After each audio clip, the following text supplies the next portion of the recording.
Las montañas rocosas, una majestuosa cordillera que se eleva hacia el cielo del oeste estadounidense. Es la cadena montañosa más larga de Norteamérica y la tercera del mundo.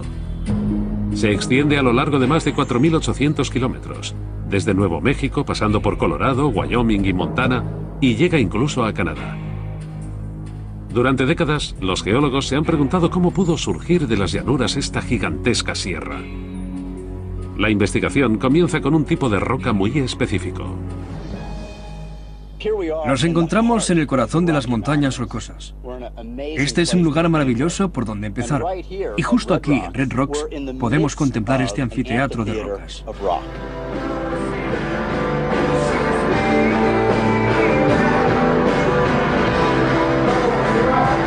21 kilómetros al oeste de Denver, Colorado. Dos monolitos de arenisca de 90 metros de altura, más que las cataratas de Niágara, se elevan hacia el cielo en un ángulo de 45 grados. Cada uno de ellos es más alto que las cataratas del Niágara. Juntos forman el enclave de un escenario musical único en el mundo. Pero estas rocas poseen algo más que una acústica estupenda. Estas rocas narran la historia de cómo se constituyeron las montañas rocosas. La historia comienza con un misterio ubicado a 2.400 metros de altura en las Rocosas de Colorado, 96 kilómetros al noroeste de Boulder. Las rocas salpicadas por el paisaje recogen todo tipo de impresiones singulares. Hay más de 100 especies de animales marinos en este lugar, entre las que encontramos tiburones, langostas, cangrejos y unas preciosas almejas fosilizadas por toda la zona. Estos fósiles son una prueba crucial de lo que existió aquí antes de que emergieran las montañas rocosas. Estamos sentados a 2.400 metros, en plenas montañas rocosas. Por tanto, cuando se formaron estos fósiles, esta zona estaba por debajo del nivel del mar. Esta región estaba cubierta por un enorme mar interior. Existió durante más de 30 millones de años y se extendía desde Utah a Missouri y desde el Golfo de México hasta el mar Ártico. Este lugar en concreto debió de ser muy cálido, casi tropical. Sería muy similar a las playas de Florida o algún sitio así. El clima cálido atrajo a una criatura única que dejó tras de sí unas enormes huellas redondas en las rocas. Estos fósiles tendrán un papel fundamental en la investigación. Este fósil de aquí es un ejemplar gigante de amonites. Este animal, de concha en espiral, es pariente de los calamares que conocemos hoy en día. Sus parientes más cercanos en la actualidad son los calamares, los pulpos, los nautiloideos y animales parecidos. Dentro de este gran caparazón, el animal vivía en este extremo y sus tentáculos colgaban por aquí. Se trata de un ejemplar muy destacable, del tamaño de una rueda de camión, lo cual es increíble, porque la mayoría de amonites no son tan grandes. Los científicos no han encontrado en ningún otro lugar del mundo un mayor número de estas criaturas prehistóricas que aquí.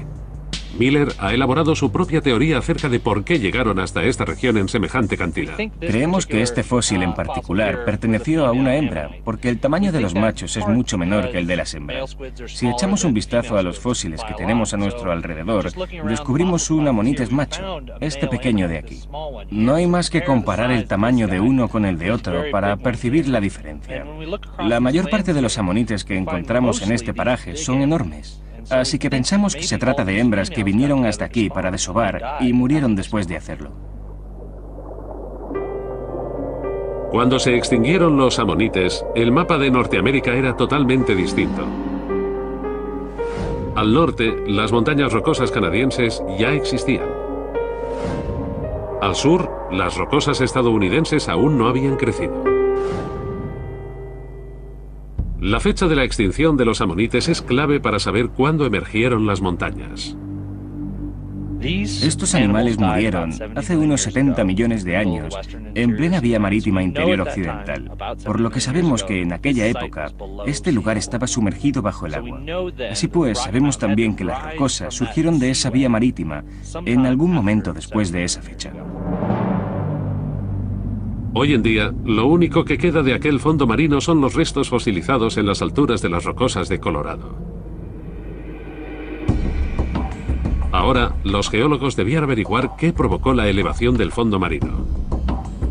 La investigación se desplaza hasta estos riscos de rocas que flanquean las montañas rocosas justo a las afueras de Denver, Colorado.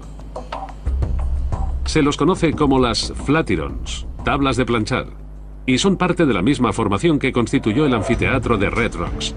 Estos bloques de rocas son especiales porque contienen agujeros. Unos agujeros que hacen de los Flatirons un lugar muy atractivo, tanto para alpinistas como para geólogos. En las Flatirons encontramos unos huecos para las manos fantásticos para la escalada.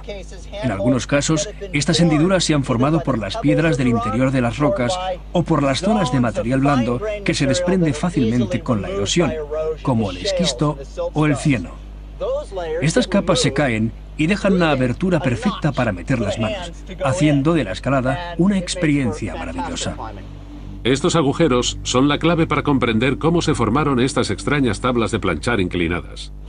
Las propias capas, los distintos tamaños de vetas en las capas, el cieno, la arena, las piedrecitas, todo esto nos revela que se trata de rocas sedimentarias. Los sedimentos se forman en el agua cuando la arena y trocitos pequeños de roca se depositan en el fondo. Con el paso de millones de años, se comprimen y forman capas de roca. Examinándolas más en detalle, Lester puede averiguar más datos acerca del entorno en el que se formaron. Estas rocas no se depositaron en una situación sedimentaria cualquiera, sino que lo hicieron en ríos capaces de transportar objetos grandes y de romperlas al chocar contra ellas. Las capas de arena y grava formaron un grueso lecho sedimentario, como si de un pastel se tratara. Pero normalmente los depósitos de los ríos apenas tienen unos grados de inclinación. Las capas de las rocas de las Flatirons que hay detrás de mí tienen 60 grados de inclinación. Algo provocó la inclinación de estos enormes riscos. La investigación se desplaza 16 kilómetros al noreste, hasta la montaña Flagstaff, situada a las afueras de las Rocosas de Colorado. Me encuentro junto a una tabla de planchar en miniatura. Al igual que las Flatirons, está inclinada unos 60 grados. Está muy empinada. ¿Cómo llegó a esta situación si se trataba de un depósito de gravilla de un río? La respuesta yace en la roca oscura de debajo. Es granito y tiene un aspecto totalmente distinto a la roca plana que tiene encima. Esta roca no tiene capas, como sucede en las Flatirons, y tampoco contiene piedrecitas pequeñas en su interior, como es el caso de las que hemos visto anteriormente.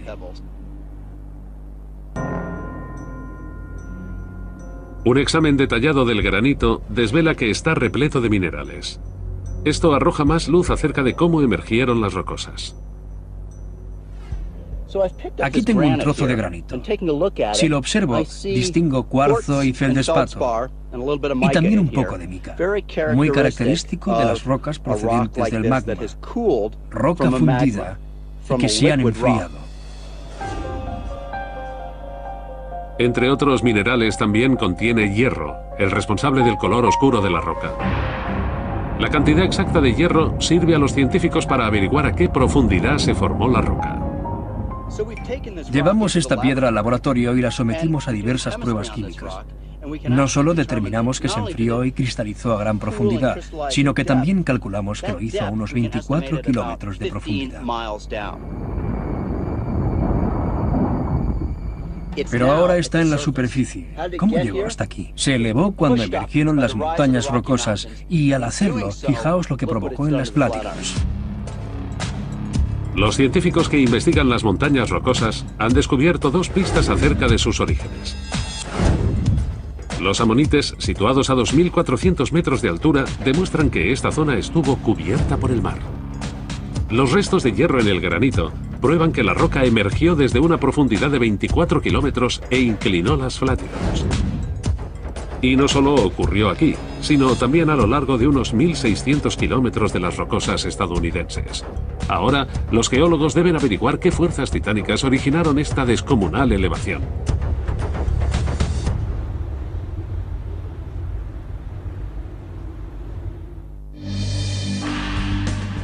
Hace 100 millones de años, la mayor parte de Norteamérica estaba cubierta por un enorme mar interior. Hace 70 millones de años, el mar fue desapareciendo y las montañas rocosas comenzaron a emerger, formando una cordillera extraordinaria. Los científicos que intentan encajar las piezas de su pasado geológico tienen que resolver el misterio de cuál fue el causante de su elevación. La fuerza responsable de elevar semejantes montañas debió de tener una escala universal. Los geólogos creen que esta fuerza procedía de las placas tectónicas. La corteza terrestre se compone de una serie de placas entrelazadas que están en continuo movimiento.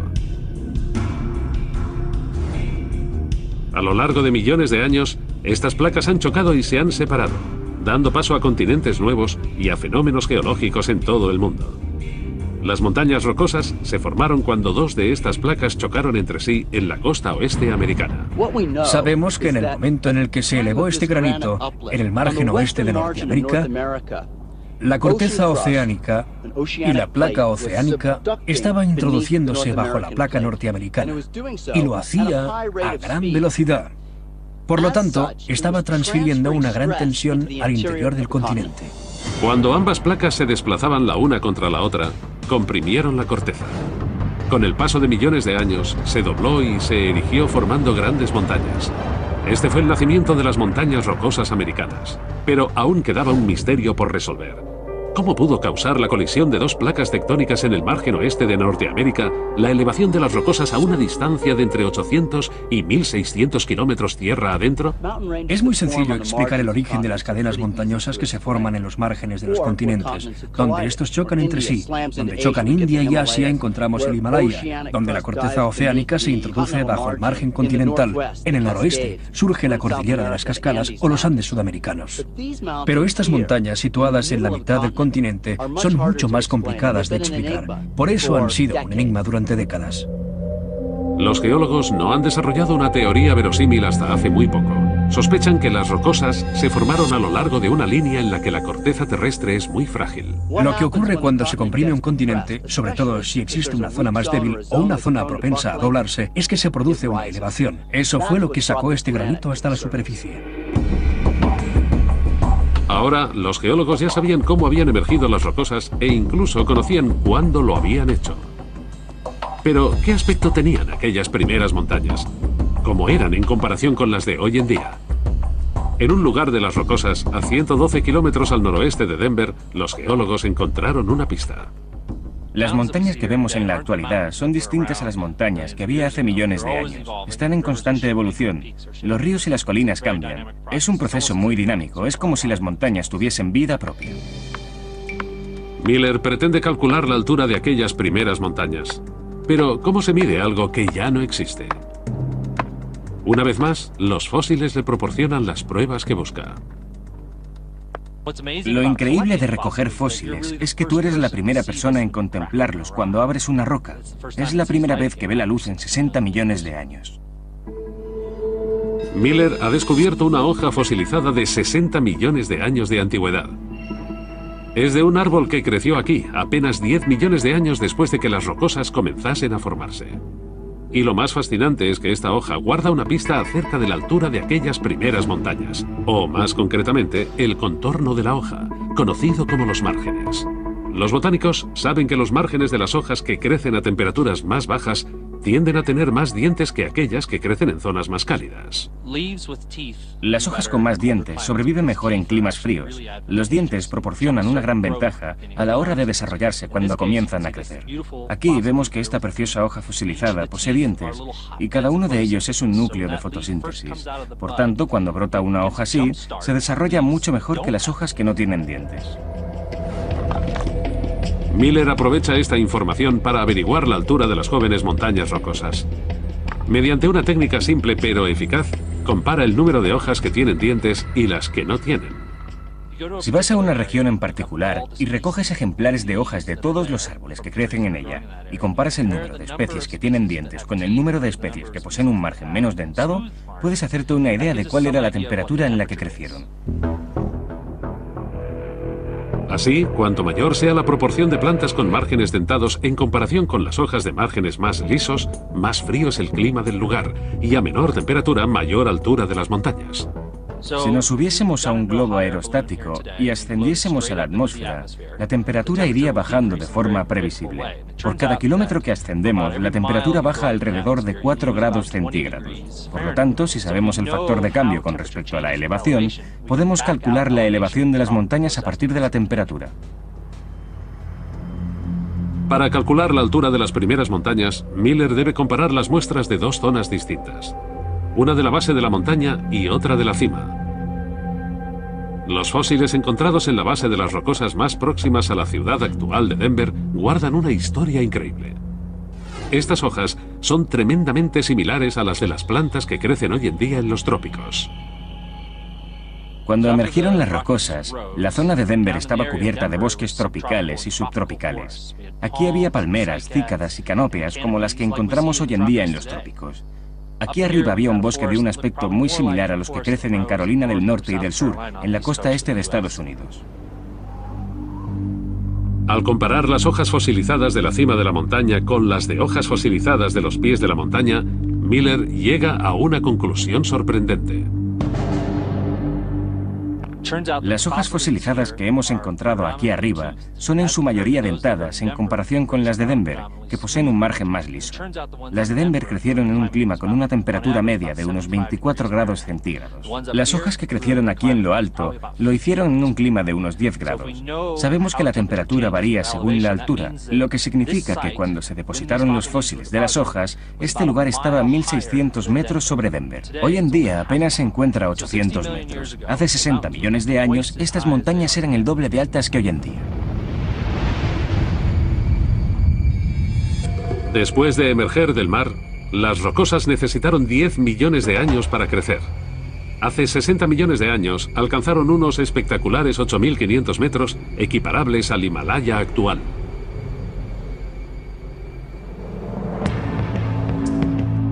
La profunda historia de las montañas rocosas comienza a cobrar forma. Una línea débil en la corteza terrestre explica por qué las rocosas crecieron entre 800 y 1.600 kilómetros tierra adentro. Las hojas fosilizadas prueban que las jóvenes montañas rocosas eran el doble de altas que ahora. La mitad de la roca que las formó en un principio ha desaparecido. Ahora los científicos intentan averiguar qué procesos provocaron que menguaran hasta el tamaño que tienen hoy en día.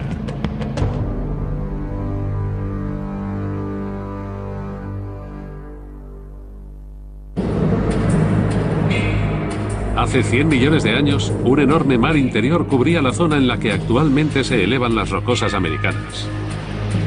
Aquel mar desapareció hace 70 millones de años, cuando las rocosas comenzaron a surgir. Hace 60 millones de años, las montañas rocosas alcanzaron su plenitud, elevándose hacia el cielo a más de 8.500 metros de altura, como el Himalaya. Desde entonces, la totalidad de la cordillera ha perdido casi la mitad de su tamaño. Los geólogos que investigan la historia de las rocosas intentan desvelar qué ocurrió con los miles de millones de toneladas de roca que desaparecieron.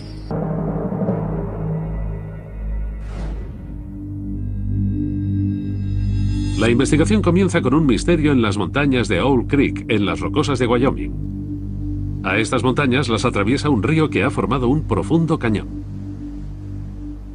El río Wind es desconcertante. Eligió trazar su rumbo a través del corazón de una gran cordillera montañosa. Un comportamiento anormal en los ríos, que normalmente eligen la ruta más sencilla, que es montaña abajo.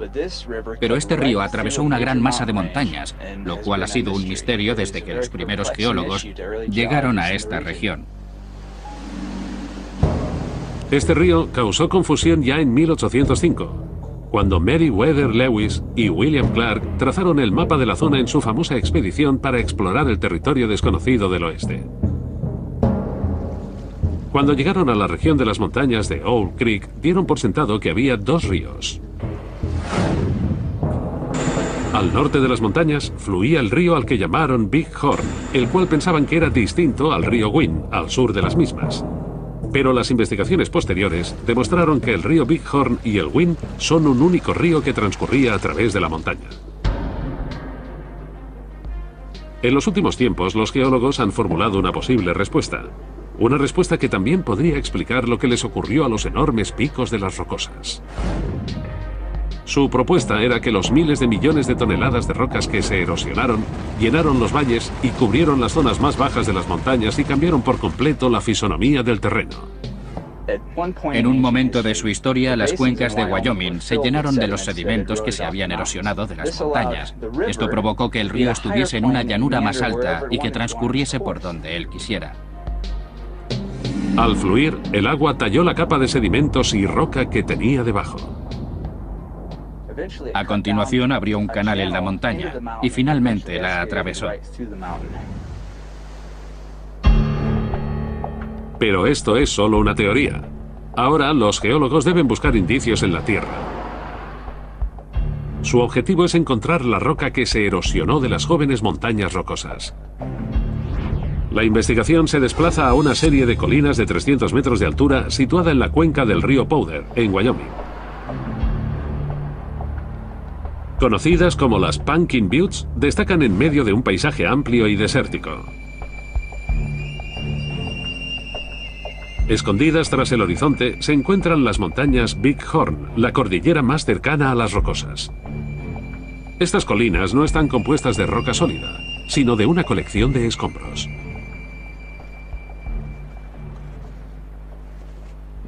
Esta roca que encontramos en las cimas de las Pumpkin Buttes de Wyoming es granito. Y el granito más cercano a esta zona está en las montañas Big Horn, a unos 150 kilómetros al oeste. La forma redondeada de estas piedras de granito es una prueba más de que proceden de lejos. El descenso por los ríos y los desprendimientos de tierras las redondearon en su viaje a través de millones de años. Este ha sido un paso crucial en la búsqueda de las rocas que desaparecieron de las jóvenes rocosas. Estas rocas y cantos se desprendieron de las montañas Big Horn y llenaron la cuenca hasta un nivel de al menos 300 metros, precisamente la altura de las Pumpkin Buttes. Las Pumpkin Buttes son únicas, porque este era el nivel de la superficie de la cuenca que había aquí. El resto se ha ido erosionando con el tiempo, 300 metros de sedimento de la cuenca que vemos hoy en día. Pero los escombros descubiertos aquí no están lo suficientemente cerca de las montañas de Owl Creek como para haberlas cubierto. McLaughlin viaja a Darton's Peak, 160 millas al oeste de las montañas Big Horn. Una montaña de 2.700 metros de altura encuentra escombros graníticos extraordinariamente similares a los de Pumpkin Buttes. Ellos también proceden del corazón de las montañas rocosas.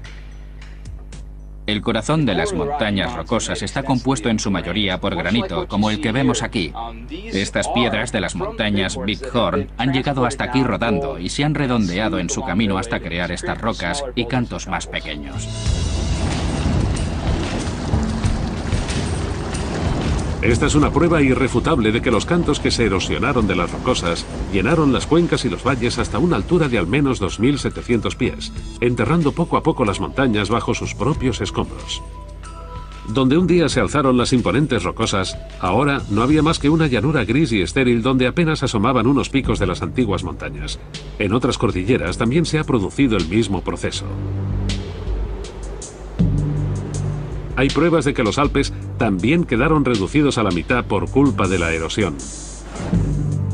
Los científicos encontraron en su base colinas formadas a partir de miles de millones de toneladas de roca que se desprendieron y disminuyeron su altura.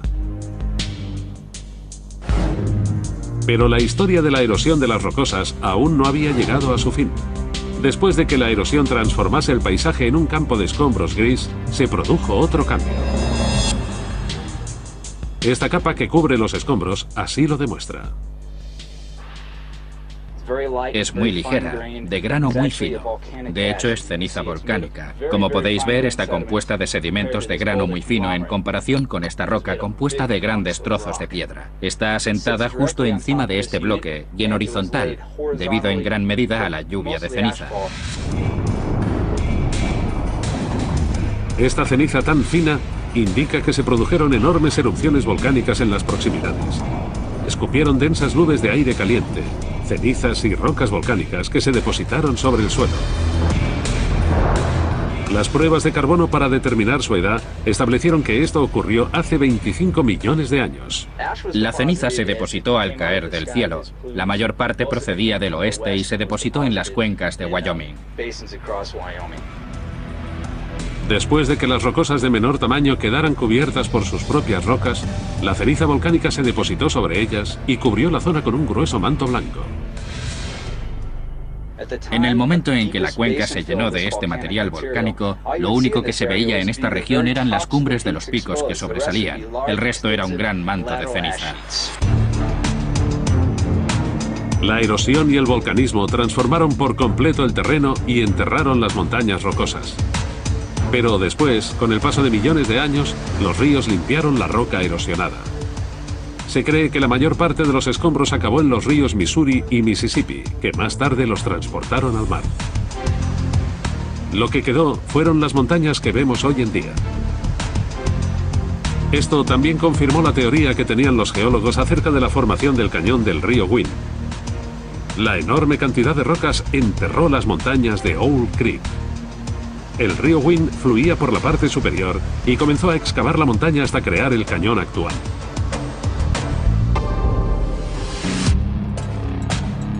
La investigación sobre lo que ocurrió en las jóvenes montañas rocosas ha revelado dos grandes claves. El granito hallado en las Pumpkin Buttes demuestra que las primeras rocosas vertieron sus rocas erosionadas a las cuencas. El cañón del río Wind que atraviesa las montañas de Owl Creek prueba que las rocosas quedaron enterradas por sus propios escombros. Las imponentes rocosas habían quedado reducidas a apenas la mitad de su tamaño original. Pero la historia no había acabado todavía. Antes de convertirse en las montañas que conocemos hoy, tuvieron que resistir un ataque aún más demoledor.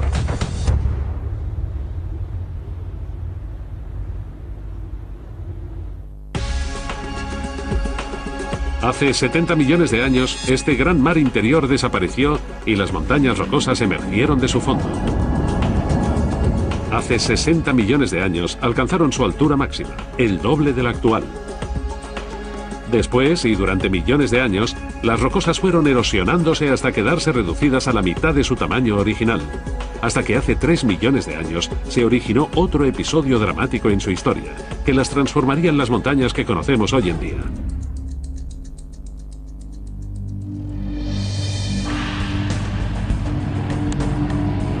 El geólogo y fotógrafo Bob Anderson emprende el vuelo. Sale en busca de pistas que le descubran cómo han evolucionado las montañas. En primer lugar, sobrevuela el cañón de Boulder en las rocosas de Colorado. Esta es la zona que menos ha cambiado a lo largo de millones de años.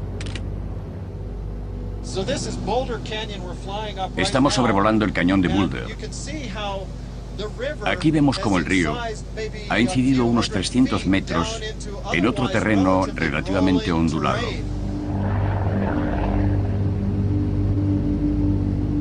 Los picos de las montañas pertenecientes a las jóvenes montañas rocosas eran redondeados, ya que los ríos y los arroyos erosionaban la roca. Este terreno ondulado es muy similar al paisaje resultante del fenómeno que dio lugar a estas montañas y que finalizó hace unos 50 millones de años. Pero conforme Anderson va subiendo hacia Long's Peak, en el Parque Nacional de las Montañas Rocosas, el terreno va cambiando. En lugar de colinas redondeadas, encuentra montañas escarpadas con precipicios abruptos y recortados, lo cual demuestra que aquí ha intervenido otra fuerza.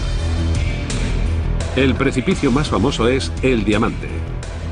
Recibió su nombre por su forma y es una pared vertical con una caída de 274 metros. La cima, de unos 13.000 metros cuadrados, es del tamaño de un campo de fútbol. Estamos pasando junto a Long's Peak, uno de los mayores retos de escalada de las rocosas. Lleva 100 años siendo la meca del alpinismo. Es absolutamente maravilloso. Una pieza de roca intacta. Esta formidable pared es el punto más difícil de escalar de toda la cordillera de las Rocosas, y desde su apertura oficial a los escaladores en 1960 se ha cobrado la vida de más de 50 personas. Ya en tierra firme, Anderson busca pruebas que revelen los procesos que perfilaron estos picos escarpados. En la ladera de una montaña encuentra unas misteriosas rocas de gran tamaño que salpican todo el suelo del valle. Un examen más detenido desvelará algunos secretos sobre su origen. Estoy junto a una piedra redondeada que yace sobre un afloramiento de roca sólida y suave. Tanto la piedra como la roca están cubiertas de líquen, de colores verdes, negros y grises. Arranqué un trozo de la roca para averiguar qué contenía en su interior. Descubrí que, efectivamente, era diferente. Los minerales y la textura de la piedra son distintos a la roca que tiene debajo. Por tanto, esta piedra no es originaria de aquí. Anderson inspecciona el suelo en busca de más pistas acerca de cómo llegó hasta aquí esta gran piedra. En las proximidades encuentra una superficie lisa con unos rasguños muy sutiles. Me encuentro sobre una superficie pulida. Esta pequeña zona de aquí es suave al tacto, y si la miro desde una perspectiva concreta, de manera que la luz le dé de un modo especial, distingo unos arañazos en su superficie que apuntan en esta dirección. La única fuerza capaz de tallar estos pequeños arañazos paralelos en la roca es el hielo. Y en gran cantidad, lo cual prueba que en algún momento un enorme glaciar cubrió este valle. Esto me revela que el glaciar bajó por el valle, pasó por esta superficie y la erosionó. Cada uno de estos rasguños corresponde a un grano de arena incrustado en la base del hielo, que actúa del mismo modo que el papel de lija al suavizar una superficie. Por tanto, han sido miles de millones de granitos de arena los que han ido erosionando esta superficie a lo largo de miles de años. Cuando los glaciares bajaban por los valles, iban recogiendo piedras y arena. El hielo presionaba estas herramientas cortantes contra el suelo con la fuerza de 1000 camiones de basura cargados hasta arriba. Dejó marcas por todas las montañas rocosas hasta 300 metros de altura. Esto demuestra que una gigantesca pared de hielo cubrió esta parte de las rocosas y perfiló las montañas. El hielo cortó la roca de las paredes del valle y dejó tras de sí acantilados escarpados y picos abruptos. En los últimos millones de años, tal vez en los últimos 3 millones de años, los glaciares han venido y se han ido de las montañas rocosas. Y cada vez que ocupaban el paisaje eran capaces de erosionarlo a un ritmo de apenas unas fracciones de milímetro al año. Lo que significaba que a lo largo de un ciclo glaciar, lo erosionaba entre 3 y 6 metros de roca. El hielo también originó estos amplios cañones. Con cada edad de hielo, los glaciares nuevos se abrían paso a través de los valles en forma de V tallados por los ríos y los convertían en cañones en forma de U. Para un glaciar su canal es el valle entero, con lo cual cualquier punto que toque el glaciar es susceptible de erosionarse. Por tanto, las paredes se iban haciendo más verticales por los extremos y se alisaban por la base hasta que adquiría una forma de U que iba propagándose por todo el valle. El hielo también explica la presencia de estas rocas. Viajaban en la base del glaciar y recorrían el valle helado. Cuando, hace unos 10.000 años, finalizó la última edad de hielo y los glaciares se derritieron, las piedras se quedaron aquí.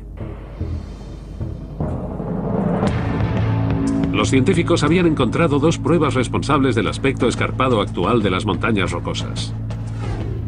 Una piedra solitaria procedente de otro lugar solo podía haber sido transportada hasta aquí por el hielo. Las estriaciones demostraron a los científicos que un glaciar de al menos 300 metros de grosor cubrió las rocosas. El hielo fue el responsable de la abrupta forma de las rocosas en la actualidad.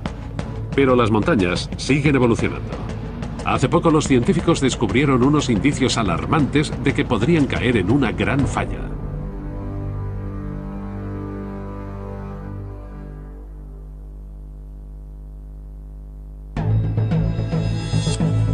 Durante los últimos 70 millones de años, la compresión, la erosión y el hielo han esculpido las montañas rocosas hasta su aspecto actual. Pero la geología que creó esta impresionante cordillera montañosa posee también el potencial suficiente como para destruirla. Durante los últimos 25 millones de años se ha ido abriendo una falla gigantesca en el extremo sur de las montañas rocosas. Se extiende por un área superior a 257.000 kilómetros cuadrados y se le conoce como el Valle de Río Grande. Los geólogos están ansiosos por descubrir cómo podría afectar este valle gigantesco al futuro de las montañas rocosas. Encontraron la primera pista en San Isidro, en Nuevo México, al norte de Albuquerque. La región está dominada por una roca brillante, amarilla y porosa llamada travertina. Curiosamente, los geólogos creen que esta roca se forma a partir del agua. Esta agua posee algunas características poco comunes, y es que es capaz de condensar o depositar cualquier tipo de roca denominada travertina, como la cal que se queda en la tetera. La roca travertina está compuesta de calcita, la misma sustancia que constituye la cal. Estas rocas crecen a gran velocidad. Algunas lo hacen a un ritmo de varios centímetros al mes. Un litro de agua puede formar o condensar una piedra de calcita del tamaño de una aspirina. Al igual que la cal que se forma en una tetera, las travertinas se originan alrededor de fuentes de agua caliente. Las medidas han confirmado que la temperatura del agua que rodea las travertinas ronda los 77 grados. Además de su capacidad para formar rocas, esta agua caliente guarda también otros secretos. Laura Crossi y Carl Karlström tienen el presentimiento de que esta agua la calienta el calor procedente del interior de la Tierra y que sube a través de las grietas en las rocas. Se forman al tiempo que la falla del valle va abriéndose. Van a descender a una cueva a 7 metros bajo la superficie con la esperanza de encontrar más pruebas. El agua contiene microbios, organismos microscópicos. La mayoría de ellos son unicelulares. Cuando los científicos analizan sus genes en el laboratorio, obtienen resultados sorprendentes. Lo que descubrimos en fuentes como esta al realizar los análisis de ADN fue que los microbios que ascienden por estas grietas son más parecidos a los que encontramos en los arrecifes oceánicos que a los de los ríos y arroyos de esta región. Los arrecifes oceánicos son cordilleras montañosas de gran longitud que están bajo el agua. Al igual que el valle de esta falla, también forman áreas geológicamente activas en las que la lava surge constantemente y forma una nueva corteza. Cualquier organismo viviente que quiera sobrevivir ahí abajo debe ser capaz de soportar estas condiciones de calor extremo. Las fuentes de los arrecifes oceánicos también se caracterizan por el afloramiento de fluidos calientes procedentes del interior de la Tierra, lo cual indica que ambas fuentes están conectadas al mismo marco tectónico. Estos microbios sugieren que existen unas profundas fuerzas tectónicas en activo, pero aún hay más pruebas convincentes. Karlström y Crossi descubren una cantidad inusualmente alta de gas que emerge por el agua. Estas muestras son muy curiosas, porque a simple vista parece que estén vacías. Sin embargo, estaban llenas de agua, pero al darles la vuelta, el gas del agua comenzó a desplazar el agua hasta llenarse completamente de gas. Los análisis en el laboratorio identifican este gas como helio. Esta es la prueba definitiva de que hay profundas fuerzas tectónicas en activo. Para nosotros, el helio es el gas más interesante. Es la pista definitiva que nos dice de dónde proceden estos fluidos. Hay dos formas de helio, pero el helio 3 es el que más nos interesa. Y esa forma de helio solo puede proceder del manto terrestre. El manto es una parte del interior de la Tierra situada a 48 kilómetros bajo la superficie. Está compuesto de roca caliente y fundida. En las zonas donde el magma sube hacia la superficie, la presión en la parte superior disminuye y se liberan gases como el helio. Se abre camino a través de fallas y grietas hasta que alcanza la superficie. Por lo tanto, el helio es la prueba concluyente de que siguen desarrollándose fuerzas geológicas en el interior de la Tierra, y el efecto que tendrá sobre las montañas rocosas será devastador. La falla del Río Grande es una zona tectónicamente activa. pero de un modo distinto al de la creación de montañas. Tal vez sea en esta zona en la que la cordillera montañosa escriba un nuevo capítulo en su vida y comience a venirse abajo, a extenderse. Cuando el magma caliente surge desde una profundidad de 48 kilómetros bajo tierra, obliga al terreno de la superficie a expandirse.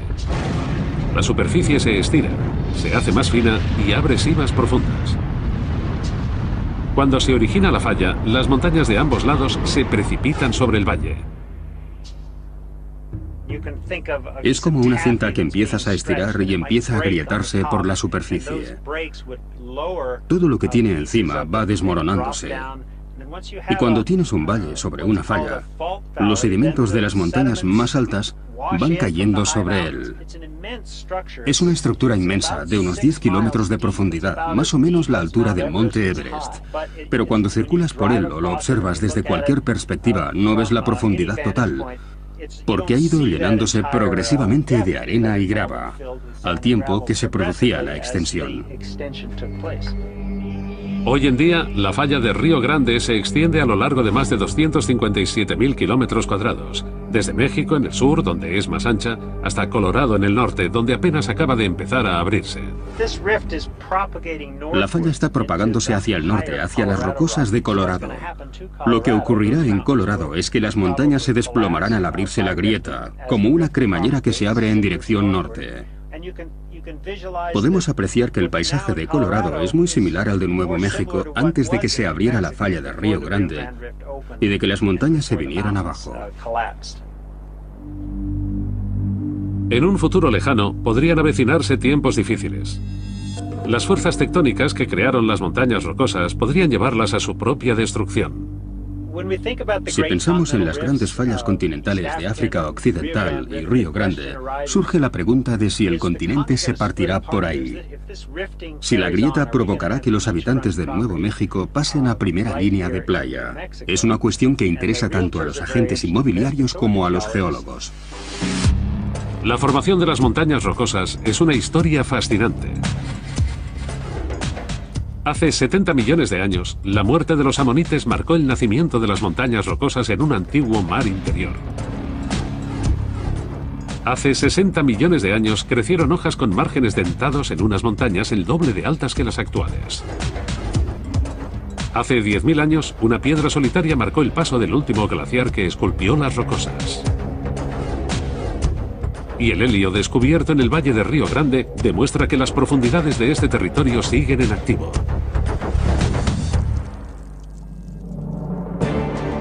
Si la falla continúa abriéndose y el valle de Río Grande prosigue su expansión, la zona de las montañas rocosas podría llegar algún día a partirse. Se formaría un mar nuevo, similar al enorme mar interior que cubrió esta región hace 70 millones de años. Las montañas rocosas, la gran espina dorsal de Norteamérica, desaparecería paulatinamente y el continente volvería a dividirse. Una prueba viva de que el mundo en el que habitamos no descansa jamás.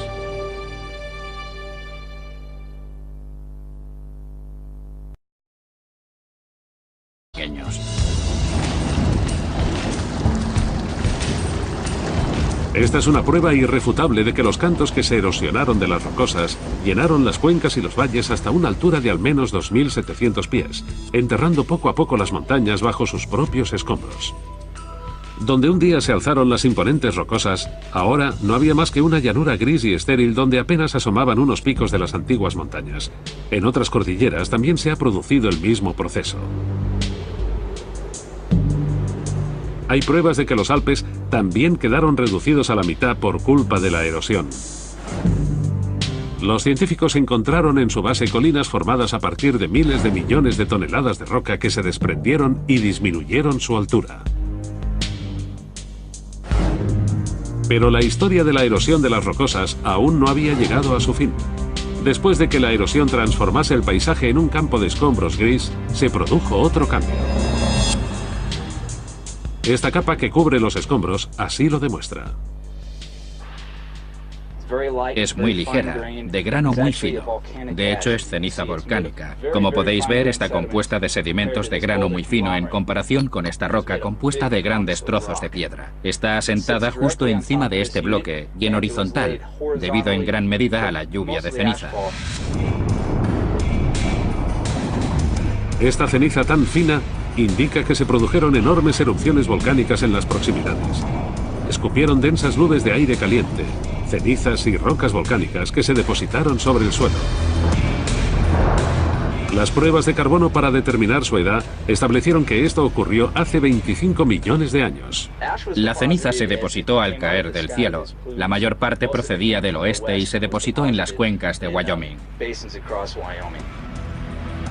Después de que las rocosas de menor tamaño quedaran cubiertas por sus propias rocas, la ceniza volcánica se depositó sobre ellas y cubrió la zona con un grueso manto blanco. En el momento en que la cuenca se llenó de este material volcánico, lo único que se veía en esta región eran las cumbres de los picos que sobresalían. El resto era un gran manto de ceniza. La erosión y el volcanismo transformaron por completo el terreno y enterraron las montañas rocosas. Pero después, con el paso de millones de años, los ríos limpiaron la roca erosionada. Se cree que la mayor parte de los escombros acabó en los ríos Missouri y Mississippi, que más tarde los transportaron al mar. Lo que quedó fueron las montañas que vemos hoy en día. Esto también confirmó la teoría que tenían los geólogos acerca de la formación del cañón del río Wind. La enorme cantidad de rocas enterró las montañas de Owl Creek. El río Wind fluía por la parte superior y comenzó a sea en esta zona en la que la cordillera montañosa escriba un nuevo capítulo en su vida y comience a venirse abajo, a extenderse. Cuando el magma caliente surge desde una profundidad de 48 kilómetros bajo tierra, obliga al terreno de la superficie a expandirse. La superficie se estira, se hace más fina y abre simas profundas. Cuando se origina la falla, las montañas de ambos lados se precipitan sobre el valle. Es como una cinta que empiezas a estirar y empieza a agrietarse por la superficie. Todo lo que tiene encima va desmoronándose.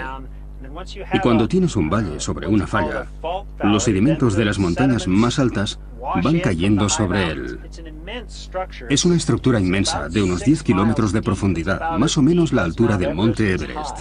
Pero cuando circulas por él o lo observas desde cualquier perspectiva, no ves la profundidad total, porque ha ido llenándose progresivamente de arena y grava, al tiempo que se producía la extensión. Hoy en día, la falla de Río Grande se extiende a lo largo de más de 257.000 kilómetros cuadrados, desde México en el sur, donde es más ancha, hasta Colorado en el norte, donde apenas acaba de empezar a abrirse. La falla está propagándose hacia el norte, hacia las rocosas de Colorado. Lo que ocurrirá en Colorado es que las montañas se desplomarán al abrirse la grieta, como una cremallera que se abre en dirección norte. Podemos apreciar que el paisaje de Colorado es muy similar al de Nuevo México antes de que se abriera la falla de Río Grande y de que las montañas se vinieran abajo. En un futuro lejano, podrían avecinarse tiempos difíciles. Las fuerzas tectónicas que crearon las montañas rocosas podrían llevarlas a su propia destrucción. Si pensamos en las grandes fallas continentales de África Occidental y Río Grande, surge la pregunta de si el continente se partirá por ahí. Si la grieta provocará que los habitantes de Nuevo México pasen a primera línea de playa. Es una cuestión que interesa tanto a los agentes inmobiliarios como a los geólogos. La formación de las montañas rocosas es una historia fascinante. Hace 70 millones de años, la muerte de los amonites marcó el nacimiento de las montañas rocosas en un antiguo mar interior. Hace 60 millones de años crecieron hojas con márgenes dentados en unas montañas el doble de altas que las actuales. Hace 10.000 años, una piedra solitaria marcó el paso del último glaciar que esculpió las rocosas. Y el helio descubierto en el valle de Río Grande demuestra que las profundidades de este territorio siguen en activo.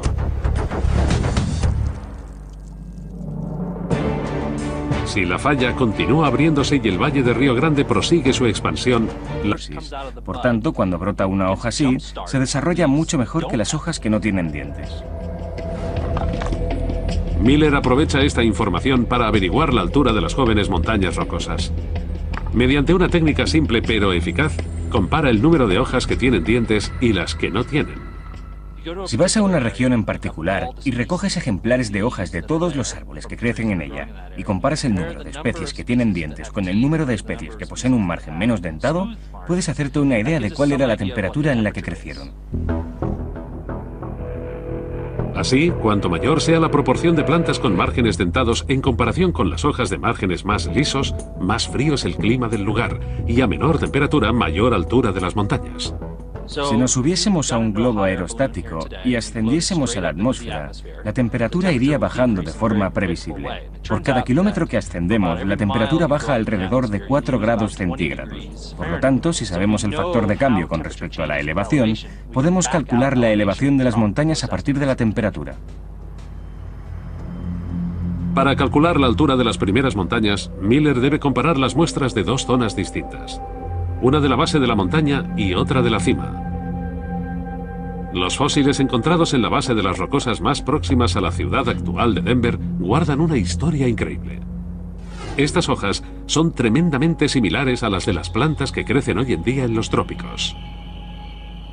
Cuando emergieron las rocosas, la zona de Denver estaba cubierta de bosques tropicales y subtropicales. Aquí había palmeras, cícadas y canópeas como las que encontramos hoy en día en los trópicos. Aquí arriba había un bosque de un aspecto muy similar a los que crecen en Carolina del Norte y del Sur, en la costa este de Estados Unidos.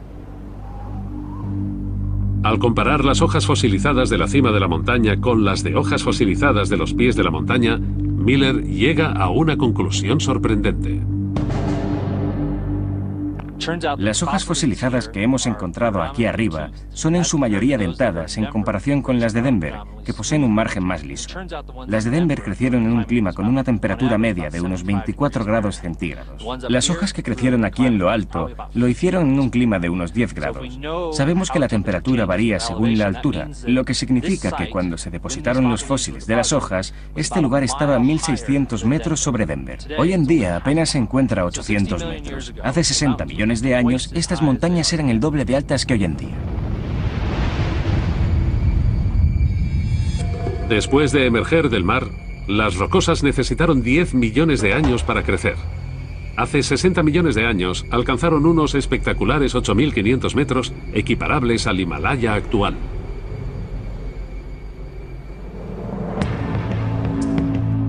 La profunda historia de las montañas rocosas.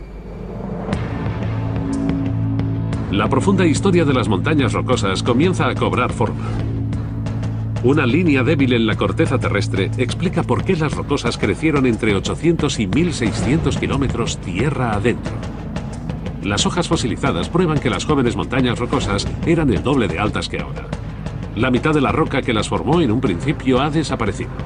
Ahora los científicos intentan averiguar qué procesos provocaron que menguaran hasta el tamaño que tienen hoy en día.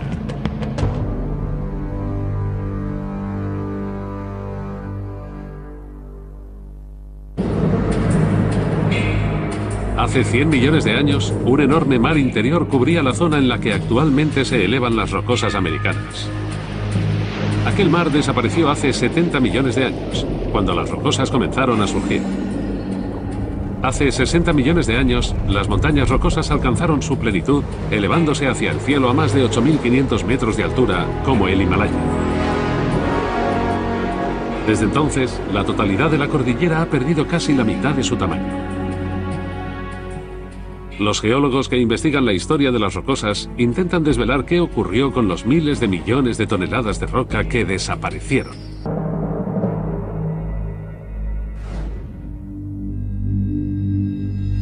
La investigación comienza con un misterio en las montañas de Owl Creek, en las rocosas de Wyoming. A estas montañas las atraviesa un río que ha formado un profundo cañón. El río Wind es desconcertante. Eligió trazar su rumbo a través del corazón de una gran cordillera montañosa. Un comportamiento anormal en los ríos, que normalmente eligen la ruta más sencilla, que es montaña abajo. Pero este río atravesó una gran masa de montañas, lo cual ha sido un misterio desde que los primeros geólogos llegaron a esta región. Este río causó confusión ya en 1805. cuando Meriwether Lewis y William Clark trazaron el mapa de la zona en su famosa expedición para explorar el territorio desconocido del oeste. Cuando llegaron a la región de las montañas de Owl Creek, dieron por sentado que había dos ríos.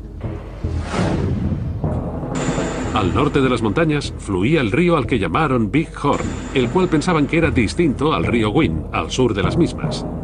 Pero las investigaciones posteriores demostraron que el río Big Horn y el Wind son un único río que transcurría a través de la montaña. En los últimos tiempos, los geólogos han formulado una posible respuesta. Una respuesta que también podría explicar lo que les ocurrió a los enormes picos de las rocosas. Su propuesta era que los miles de millones de toneladas de rocas que se erosionaron llenaron los valles y cubrieron las zonas más bajas de las montañas y cambiaron por completo la fisonomía del terreno. Superficie a lo largo de miles de años. Cuando los glaciares bajaban por los valles, iban recogiendo piedras y arena. El hielo presionaba estas herramientas cortantes contra el suelo con la fuerza de 1000 camiones de basura cargados hasta arriba. Dejó marcas por todas las montañas rocosas hasta 300 metros de altura. Esto demuestra que una gigantesca pared de hielo cubrió esta parte de las rocosas y perfiló las montañas. El hielo cortó la roca de las paredes del valle y dejó tras de sí acantilados escarpados y picos abruptos. En los últimos millones de años, tal vez en los últimos 3 millones de años, los glaciares han venido y se han ido de las montañas rocosas. Y cada vez que ocupaban el paisaje eran capaces de erosionarlo a un ritmo de apenas unas fracciones de milímetro al año. Lo que significaba que a lo largo de un ciclo glacial lo erosionaba entre 3 y 6 metros de roca. El hielo también originó estos amplios cañones. Con cada edad de hielo, los glaciares nuevos se abrían paso a través de los valles en forma de V tallados por los ríos y los convertían en cañones en forma de U. Para un glaciar su canal es el valle entero, con lo cual cualquier punto que toque el glaciar es susceptible de erosionarse. Por tanto, las paredes se iban haciendo más verticales por los extremos y se alisaban por la base hasta que adquiría una forma de U que iba propagándose por todo el valle. El hielo también explica la presencia de estas rocas. Viajaban en la base del glaciar y recorrían el valle helado. Cuando, hace unos 10.000 años, finalizó la última edad de hielo y los glaciares se derritieron, las piedras se quedaron aquí. Los científicos habían encontrado dos pruebas responsables del aspecto escarpado actual de las montañas rocosas. Una piedra solitaria procedente de otro lugar solo podía haber sido transportada hasta aquí por el hielo. Las estriaciones demostraron a los científicos que un glaciar de al menos 300 metros de grosor cubrió las rocosas. El hielo fue el responsable de la abrupta forma de las rocosas en la actualidad. Pero las montañas siguen evolucionando. Hace poco los científicos descubrieron unos indicios alarmantes de que podrían caer en una gran falla.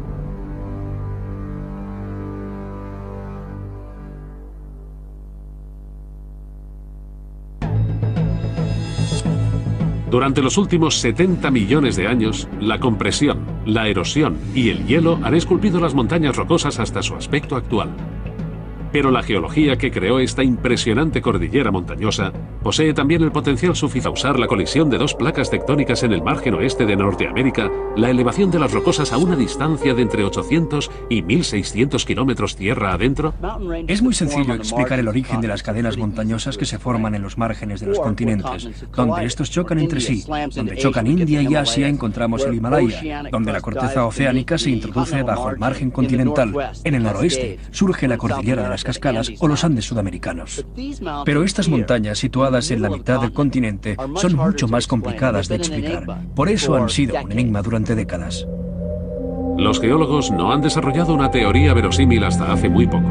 Sospechan que las rocosas se formaron a lo largo de una línea en la que la corteza terrestre es muy frágil. Lo que ocurre cuando se comprime un continente, sobre todo si existe una zona más débil o una zona propensa a doblarse, es que se produce una elevación. Eso fue lo que sacó este granito hasta la superficie. Ahora, los geólogos ya sabían cómo habían emergido las rocosas e incluso conocían cuándo lo habían hecho. Pero, ¿qué aspecto tenían aquellas primeras montañas? ¿Cómo eran en comparación con las de hoy en día? En un lugar de las Rocosas, a 112 kilómetros al noroeste de Denver, los geólogos encontraron una pista. Las montañas que vemos en la actualidad son distintas a las montañas que había hace millones de años. Están en constante evolución. Los ríos y las colinas cambian. Es un proceso muy dinámico. Es como si las montañas tuviesen vida propia. Miller pretende calcular la altura de aquellas primeras montañas. Pero, ¿cómo se mide algo que ya no existe? Una vez más, los fósiles le proporcionan las pruebas que busca. Lo increíble de recoger fósiles es que tú eres la primera persona en contemplarlos cuando abres una roca. Es la primera vez que ve la luz en 60 millones de años. Miller ha descubierto una hoja fosilizada de 60 millones de años de antigüedad. Es de un árbol que creció aquí, apenas 10 millones de años después de que las rocosas comenzasen a formarse. Y lo más fascinante es que esta hoja guarda una pista acerca de la altura de aquellas primeras montañas, o más concretamente, el contorno de la hoja, conocido como los márgenes. Los botánicos saben que los márgenes de las hojas que crecen a temperaturas más bajas tienden a tener más dientes que aquellas que crecen en zonas más cálidas. Las hojas con más dientes sobreviven mejor en climas fríos. Los dientes proporcionan una gran ventaja a la hora de desarrollarse cuando comienzan a crecer. Aquí vemos que esta preciosa hoja fosilizada posee dientes y cada uno de ellos es un núcleo de fotosíntesis. Por tanto, cuando brota una hoja así, se desarrolla mucho mejor que las hojas que no tienen dientes. Miller aprovecha esta información para averiguar la altura de las jóvenes montañas rocosas. Mediante una técnica simple pero eficaz, compara el número de hojas que tienen dientes y las que no tienen. Si vas a una región en particular y recoges ejemplos. Su propuesta era que los miles de millones de toneladas de rocas que se erosionaron llenaron los valles y cubrieron las zonas más bajas de las montañas y cambiaron por completo la fisonomía del terreno. En un momento de su historia, las cuencas de Wyoming se llenaron de los sedimentos que se habían erosionado de las montañas. Esto provocó que el río estuviese en una llanura más alta y que transcurriese por donde él quisiera. Al fluir, el agua talló la capa de sedimentos y roca que tenía debajo. A continuación abrió un canal en la montaña y finalmente la atravesó. Pero esto es solo una teoría. Ahora los geólogos deben buscar indicios en la Tierra. Su objetivo es encontrar la roca que se erosionó de las jóvenes montañas rocosas. La investigación se desplaza a una serie de colinas de 300 metros de altura situada en la cuenca del río Powder, en Wyoming. Conocidas como las Pumpkin Buttes, destacan en medio de un paisaje amplio y desértico. Escondidas tras el horizonte se encuentran las montañas Big Horn, la cordillera más cercana a las Rocosas. Estas colinas no están compuestas de roca sólida, sino de una colección de escombros.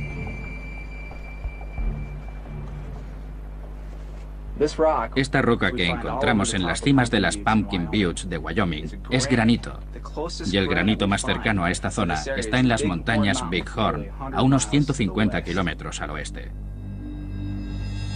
La forma redondeada de estas piedras de granito es una prueba más de que proceden de lejos. El descenso por los ríos y los desprendimientos de tierras las redondearon en su viaje a través de millones de años. Este ha sido un paso crucial en la búsqueda de las rocas que desaparecieron de las jóvenes rocosas. Estas rocas y cantos se desprendieron de las montañas Big Horn y llenaron la cuenca hasta un nivel de al menos 300 metros, precisamente la altura de las Pumpkin Buttes. Las Pumpkin Buttes son únicas, porque este era el nivel de la superficie de la cuenca que había aquí. El resto se ha ido erosionando con el tiempo, 300 metros de sedimento de la cuenca que vemos hoy en día. Pero los escombros descubiertos aquí no están lo suficientemente cerca de las montañas de Owl Creek como para haberlas cubierto. McLaughlin viaja a Darton's Peak, 160 millas al oeste de las montañas Big Horn. Una montaña de 2.700 metros de altura encuentra escombros graníticos extraordinariamente similares a los de Pumpkin Buttes. Ellos también proceden del corazón de las montañas rocosas. El corazón de las montañas rocosas está compuesto en su mayoría por granito, como el como helio. Esta es la prueba definitiva de que hay profundas fuerzas tectónicas en activo. Para nosotros, el helio es el gas más interesante. Es la pista definitiva que nos dice de dónde proceden estos fluidos. Hay dos formas de helio, pero el helio 3 es el que más nos interesa. Y esa forma de helio solo puede proceder del manto terrestre. El manto es una parte del interior de la Tierra situada a 48 kilómetros bajo la superficie. Está compuesto de roca caliente y fundida. En las zonas donde el magma sube hacia la superficie, la presión en la parte superior disminuye y se liberan gases como el helio. Se abre camino a través de fallas y grietas hasta que alcanza la superficie. Por lo tanto, el helio es la prueba concluyente de que siguen desarrollándose fuerzas geológicas en el interior de la Tierra, y el efecto que tendrá sobre las montañas rocosas será devastador. La falla del Río Grande es una zona tectónicamente activa, pero de un modo distinto al de la creación de montañas. Tal vez sea en esta zona en la que la cordillera montañosa escriba un nuevo capítulo en su vida y comience a venirse abajo, a extenderse. Cuando el magma caliente surge desde una profundidad de 48 kilómetros bajo tierra, obliga al terreno de la superficie a expandirse. La superficie se estira, se hace más fina y abre simas profundas. Cuando se origina la falla, las montañas de ambos lados se precipitan sobre el valle. Es como una cinta que empiezas a estirar y empieza a agrietarse por la superficie. Todo lo que tiene encima va desmoronándose. Y cuando tienes un valle sobre una falla, los sedimentos de las montañas más altas van cayendo sobre él. Es una estructura inmensa, de unos 10 kilómetros de profundidad, más o menos la altura del monte Everest. Pero cuando circulas por él o lo observas desde cualquier perspectiva, no ves la profundidad total, porque ha ido llenándose progresivamente de arena y grava, al tiempo que se producía la extensión. Hoy en día, la falla de Río Grande se extiende a lo largo de más de 257.000 kilómetros cuadrados, desde México en el sur, donde es más ancha, hasta Colorado en el norte, donde apenas acaba de empezar a abrirse. La falla está propagándose hacia el norte, hacia las rocosas de Colorado. Lo que ocurrirá en Colorado es que las montañas se desplomarán al abrirse la grieta, como una cremallera que se abre en dirección norte. Podemos apreciar que el paisaje de Colorado es muy similar al de Nuevo México antes de que se abriera la falla de Río Grande y de que las montañas se vinieran abajo. En un futuro lejano podrían avecinarse tiempos difíciles. Las fuerzas tectónicas que crearon las montañas rocosas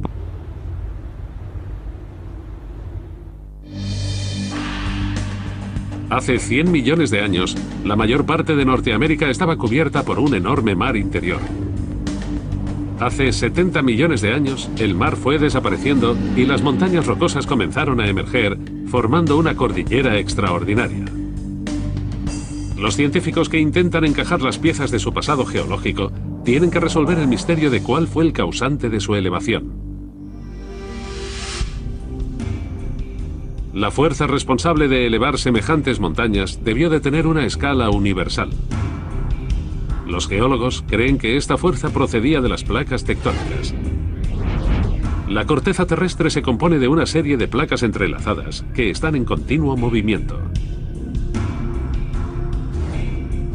A lo largo de millones de años, estas placas han chocado y se han separado, dando paso a continentes nuevos y a fenómenos geológicos en todo el mundo. Las montañas rocosas se formaron cuando dos de estas placas chocaron entre sí en la costa oeste americana. Sabemos que en el momento en el que se elevó este granito en el margen oeste de Norteamérica, la corteza oceánica y la placa oceánica estaban introduciéndose bajo la placa norteamericana, y lo hacía a gran velocidad. Por lo tanto, estaba transfiriendo una gran tensión al interior del continente. Cuando ambas placas se desplazaban la una contra la otra, comprimieron la corteza. Con el paso de millones de años, se dobló y se erigió formando grandes montañas. Este fue el nacimiento de las montañas rocosas americanas. Pero aún quedaba un misterio por resolver.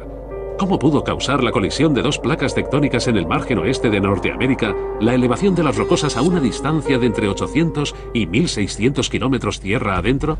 Es muy sencillo explicar el origen de las cadenas montañosas que se forman en los márgenes de los continentes. Donde estos chocan entre sí, donde chocan India y Asia, encontramos el Himalaya, donde la corteza oceánica se introduce bajo el margen continental. En el noroeste surge la cordillera de las Cascadas o los Andes sudamericanos.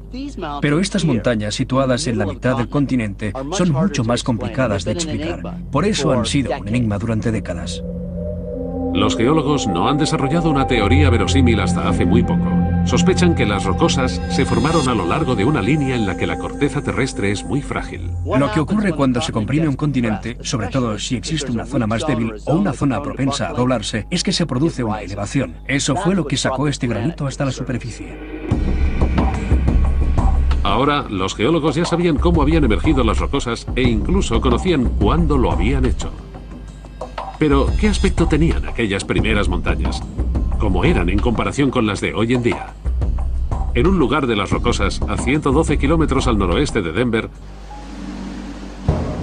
este río causó confusión ya en 1805, cuando Meriwether Lewis y William Clark trazaron el mapa de la zona en su famosa expedición para explorar el territorio desconocido del oeste. Cuando llegaron a la región de las montañas de Owl Creek, dieron por sentado que había dos ríos. Al norte de las montañas fluía el río al que llamaron Big Horn, el cual pensaban que era distinto al río Wind, al sur de las mismas.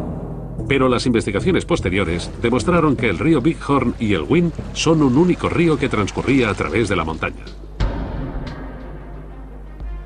En los últimos tiempos, los geólogos han formulado una posible respuesta. Una respuesta que también podría explicar lo que les ocurrió a los enormes picos de las Rocosas. Su propuesta era que los miles de millones de toneladas de rocas que se erosionaron llenaron los valles y cubrieron las zonas más bajas de las montañas y cambiaron por completo la fisonomía del terreno. En un momento de su historia, las cuencas de Wyoming se llenaron de los sedimentos que se habían erosionado de las montañas. Esto provocó que el río estuviese en una llanura más alta y que transcurriese por donde él quisiera. Al fluir, el agua talló la capa de sedimentos y roca que tenía debajo. A continuación abrió un canal en la montaña y finalmente la atravesó. Pero esto es solo una teoría. Ahora los geólogos deben buscar indicios en la Tierra. Su objetivo es encontrar la roca que se erosionó de las jóvenes montañas rocosas. La investigación se desplaza a una serie de colinas de 300 metros de altura situada en la cuenca del río Powder, en Wyoming. Conocidas como las Pumpkin Buttes, destacan en medio de un paisaje amplio y desértico.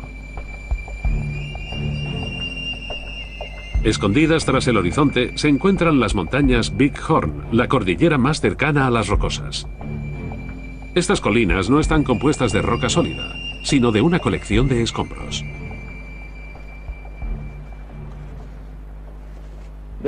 Esta roca que encontramos en las cimas de las Pumpkin Buttes de Wyoming es granito, y el granito más cercano a esta zona está en las montañas Big Horn, a unos 150 kilómetros al oeste.